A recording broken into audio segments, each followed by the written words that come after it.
नमस्कार, आप शिक्षक भर्ती देख रहे हैं। दोस्तों वीडियो में आगे बढ़ते लेकिन उससे पहले आप सभी को जय हिंद जय भारत। दोस्तों फाइनली टेट मामले को लेकर तमिलनाडु के मुख्यमंत्री थलपति विजय के द्वारा जो कदम उठाया गया है वो कदम दोस्तों सीधे तौर पे तो शिक्षकों को छूट नहीं देता, लेकिन हाँ टेट के इतिहास में अब तक की लगाई गई सबसे बड़ी छलांग है और इससे सीख लेते हुए सभी राज्य सरकारों को इस तरीके का एक विशेष प्रस्ताव पारित करके शिक्षकों को छूट देने को लेकर पहला कदम बढ़ाना चाहिए। अभी मैं आपको इसके बारे में पूरी जानकारी दूंगा कि तमिलनाडु के बाद अब जो है किस राज्य की बारी है, किन किन राज्यों को जो है टेट से छूट के लिए विशेष प्रस्ताव पारित किया जा सकता है और इस विशेष प्रस्ताव की पूरी सच्चाई बताने वाला हूं। जो कल सोशल मीडिया पर लगातार ये वायरल हो रहा है कि सभी शिक्षकों को छूट मिल गई है, ये सब कुछ आपको बताऊंगा और आगे क्या कुछ प्रोसेस होने वाला है, जैसे उत्तर प्रदेश, बिहार, मध्य प्रदेश, राजस्थान, गुजरात, महाराष्ट्र, झारखंड, छत्तीसगढ़, तेलंगाना, उत्तराखंड, हिमाचल प्रदेश, जम्मू कश्मीर, लद्दाख, पंजाब, हरियाणा, दिल्ली, सभी राज्यों का मैं आपको बताऊंगा। जिस भी राज्य का मैं नाम नहीं ले पाया हूं और जिसका ले पाया हूं, यहाँ पर आप लोग जो स्क्रीन पर ये वीडियो देख रहे हैं दोस्तों, ये तमिलनाडु का ही वीडियो है। जो टेट वाला कानून जब दोस्तों ये बहस चल रही थी विधानसभा में, तो ये दोस्तों यही है, आप लोग देख पाएंगे दोस्तों, इन्हीं के द्वारा जो है ये प्रस्ताव जो है रखा गया है और बात भी उठाई गई है और आप लोग इनके हाथ में ये लेटर देख पाएंगे। और ये वीडियो दोस्तों 4 मिनट 5 सेकंड का है। मैंने तमिलनाडु से ये वीडियो मंगवा लिया है और ये दोस्तों पूरी तमिल भाषा में है। मैं चलाऊंगा वीडियो तो आप लोग समझ नहीं पाएंगे, क्योंकि तमिलनाडु में हिंदी नहीं तमिल चलती है, मैक्सिमम जनता वहाँ की तमिल ही बोलती है। तो तमिल भाषा में दोस्तों ये वीडियो है, पहला पॉइंट। अब यहाँ पर दोस्तों आगे देख पाएंगे ये अन्य जानकारी लेकर आए हैं, जैसे पेश किसने किया है तो ए राजा मोहन ने पेश किया है और मुख्यमंत्री जो है सीचे जो टीवी की सरकार है, जो विजय जी हैं वो हैं जोसेफ विजय, और तमिलनाडु लेजिस्लेटिव असेंबली हो गया तारीख 25 अगस्त और 23 अगस्त 2010 से पहले नियुक्त शिक्षकों को टीईटी से पूर्ण एवं अस्थायी छूट देने की बात कही गई है और इसमें 3,28,701 शिक्षक को छूट मिल सकती है, ऐसा कहा गया है। तो अभी मैं आपको इसकी पूरी सच्चाई बताने वाला हूं। दोस्तों वीडियो में आगे बढ़ते हैं, लेकिन उससे पहले अगर आप लोग हमारे इस चैनल पे नए हैं, चैनल को सब्सक्राइब करके नोटिफिकेशन बेल ऑन जरूर कर लें। नीचे यहाँ पर देख पा रहे होंगे सब्सक्राइब या फॉलो करने का ऑप्शन दिख रहा होगा, जैसे आप लोग इस पर क्लिक करेंगे फाइनली हमसे जुड़ जाएंगे और आने वाले समय में टेट मामले को लेकर देश के 28 राज्यों के 25 लाख शिक्षकों को लेकर किसी भी राज्य में कोई भी सूचना होगी, मेरे इसी चैनल के माध्यम से आप सभी को तुरंत और सबसे पहले जानकारी बताई जाएगी। तो इसके लिए इस चैनल को सब्सक्राइब करके नोटिफिकेशन बेल ऑन जरूर कर लें। और दोस्तों एक चीज़ मैं आप लोगों से एक और चीज़ आग्रह करना चाहता हूं कि भले आप लोग तमिलनाडु के नहीं हैं, आप चाहे किसी भी राज्य से वीडियो देख रहे हैं, थलपति विजय के इस साहसिक कदम को और उनको धन्यवाद देने के लिए एक बार कमेंट बॉक्स में थैंक यू विजय जरूर लिखें, क्योंकि दोस्तों इससे जो है सभी लोगों का उत्साह बढ़ता है।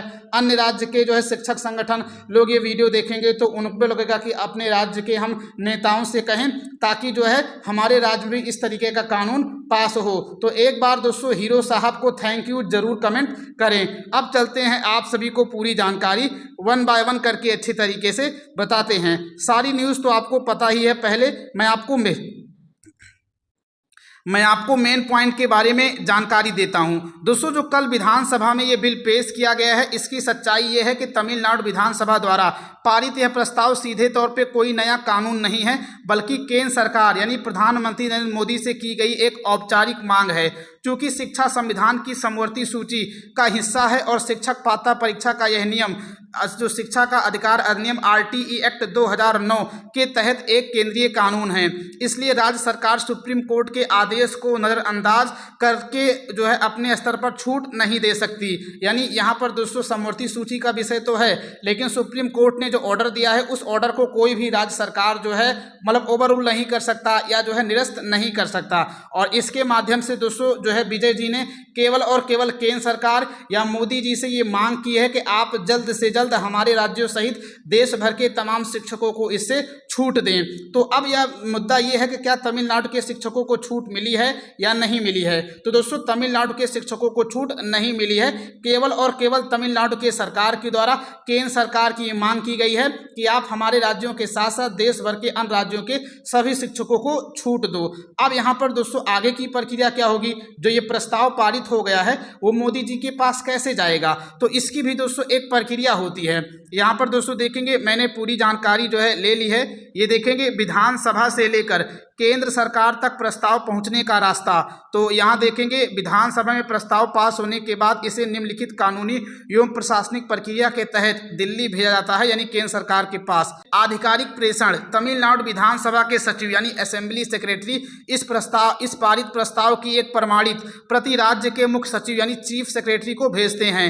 और दोस्तों राज्यपाल और गृह मंत्रालय की भूमिका, राज्य सरकार इस प्रस्ताव को राज्यपाल के माध्यम से सीधे केंद्रीय गृह मंत्रालय को भेजती है। और आप लोगों को दोस्तों जानकारी होगा कि हर एक राज्य का एक राज्यपाल होता है और वो राज्यपाल जाकर के सीधे राष्ट्रपति को रिपोर्ट करता है। और आप लोग ये भी जानते होंगे कि जो राज्यपाल है वो केंद्रीय मंत्रिपरिषद की सलाह पर भी काम करता है। तो राज्यपाल जो है केंद्रीय मंत्रिपरिषद में जाकर ये बात रखेगा, ये प्रस्ताव रखेगा, जो तमिलनाडु के राज्यपाल होंगे वही ये काम करेंगे। और वही चीज यहाँ पर लिखा गया है कि राज्यपाल और गृह मंत्रालय की भूमिका, राज्य सरकार इस प्रस्ताव को राज्य के राज्यपाल के माध्यम से सीधे केंद्रीय गृह मंत्रालय को भेजती है। और आगे देखेंगे संबंधित मंत्रालय, अब संबंधित मंत्रालय कौन सा है, तो एजुकेशन डिपार्टमेंट है यानी शिक्षा विभाग है। शिक्षा विभाग और पीएमओ को फॉरवर्ड होना, गृह मंत्रालय इसे केंद्रीय शिक्षा मंत्रालय और प्रधानमंत्री कार्यालय यानी पीएमओ ऑफिस को विचार के लिए भेजता है। और इसके साथ ही तमिलनाडु का एक प्रतिनिधिमंडल या मुख्यमंत्री स्वयं इस प्रस्ताव की प्रति लेकर प्रधानमंत्री नरेंद्र मोदी से मुलाकात कर इसे सौंप सकते हैं। और दोस्तों अगर ऐसा हो गया तो हमारी बात को और मजबूती के तौर पे रखा जाएगा। तो मुख्यमंत्री से मैं खुद आग्रह करूंगा कि आप एक बार जरूर जाकर मोदी जी से मिलिए और इस बात पर उनको प्रस्ताव भी दीजिए, सीधे तौर पे उनसे कहिए भी कि इस पर कानून या बिल लेकर आए। अब यहाँ पर दोस्तों बात ये करते हैं कि संसद में कानून बनने की प्रक्रिया क्या है। टेट पर जब ये प्रस्ताव मोदी जी को मिल जाएगा या संसद को या गृह मंत्रालय या शिक्षा विभाग को मिल जाएगा तो आखिर संसद में कानून कैसे बनेगा। तो यहाँ पर दोस्तों देखेंगे यदि प्रधानमंत्री नरेंद्र मोदी और केंद्रीय कैबिनेट इस प्रस्ताव से सहमत हो जाते हैं तो इसे कानून में बदलने के लिए केंद्र सरकार को संसद में प्रक्रिया शुरू करनी होगी। पहला पॉइंट यहाँ पर यह है कि संशोधन विधेयक यानी केंद्रीय शिक्षा मंत्रालय RTE अधिनियम 2009 की धारा 23 में संशोधन करके एक संशोधन विधेयक तैयार करेगा और संसद की मंजूरी। इस विधेयक को संसद के दोनों सदनों लोकसभा और राज्यसभा में पेश किया जाएगा। दोनों सदनों में बहुमत से पारित होने के बाद इसे राष्ट्रपति के पास भेजा जाएगा और NCT की अधिसूचना यानी राष्ट्रपति के हस्ताक्षर करते ही यह संशोधन एक कानून बन जाएगा। और इसके बाद केंद्र सरकार NCTE यानी national council for teacher education को एक नया सर्कुलर या अधिसूचना जारी करने का निर्देश देगी, जिससे 2010 से पहले शिक्षकों को टेट से अस्थायी छूट मिल जाएगी। तो दोस्तों ये पूरी की पूरी प्रक्रिया होने वाली है। अब यहाँ पर दोस्तों बात ये करते हैं कि आखिर आपके राज्य में आपको कैसे छूट देने के लिए प्रस्ताव दिया जा सकता है या कैसे मुख्यमंत्री आपके राज्य में कर सकते हैं। तो इसके लिए आप लोग चाहे किसी भी राज्य के शिक्षक क्यों ना हो, आपके जो ऊपर जो आपके संगठन का नेता है, जिस भी संगठन से आप लोग जुड़े हैं उस संगठन के नेता का जो मुखिया है वहां तक आप लोग हर हाल में बात पहुंचाइए। जिस तरीके से तमिलनाडु के मुख्यमंत्री CM विजय ने अपने राज्य में टेट को लेकर विशेष प्रस्ताव पारित किया है, आप भी जाकर उसी तरीके से अपने राज्य में मुख्यमंत्री से ये विशेष प्रस्ताव पारित करवाइए और यह बात उनके समक्ष रखिए। और अगर मुख्यमंत्री जी ऐसा कहते हैं कि जो है ऐसा नहीं हो सकता, ये वो तमाम चीज़ें बताते हैं, जैसा कि आप लोग दोस्तों जानते हैं कि अधिकारी लोग ऐसा ही बताते हैं जब काम करने का मन नहीं होता है, चाहे अधिकारी हों चाहे नेता हों, एक ही खेत की मूली हैं। तो उनको जो है तमिलनाडु का रेफरेंस दे कि जिस चीज़ के लिए आप मना कर रहे हैं अभी तमिलनाडु में ऐसा मामला आया हुआ है। तो जब वो तमिलनाडु का रेफरेंस लेंगे तो आपके मुख्यमंत्री या सांसद विधायक जो होंगे वो तमिलनाडु की प्रक्रिया को समझेंगे कि वहाँ पर जो है कैसे कैसे क्या कुछ हुआ है। तो उस हिसाब से दोस्तों आपके राज्य में भी ये प्रस्ताव पारित हो जाएगा। तो आप लोग अपने शिक्षक संगठन के नेता को जरूर कहिए वो अपने मुख्यमंत्री से मिले। और इस तरीके से जब 8 से 10 राज्य के द्वारा लगातार ऐसा प्रस्ताव पारित किया जाएगा तो केंद्र सरकार को हर हाल में झुकना ही पड़ेगा। क्योंकि केंद्र सरकार 8 से 10 राज्यों के आए हुए प्रस्ताव को इस तरीके से इग्नोर नहीं कर सकती, ठुकरा नहीं सकती।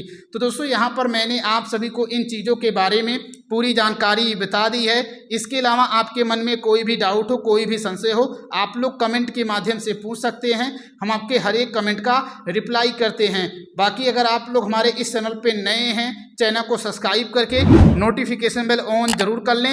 मिलते हैं फिर किसी नए वीडियो में। जय हिंद, जय भारत, जय शिक्षक संघ।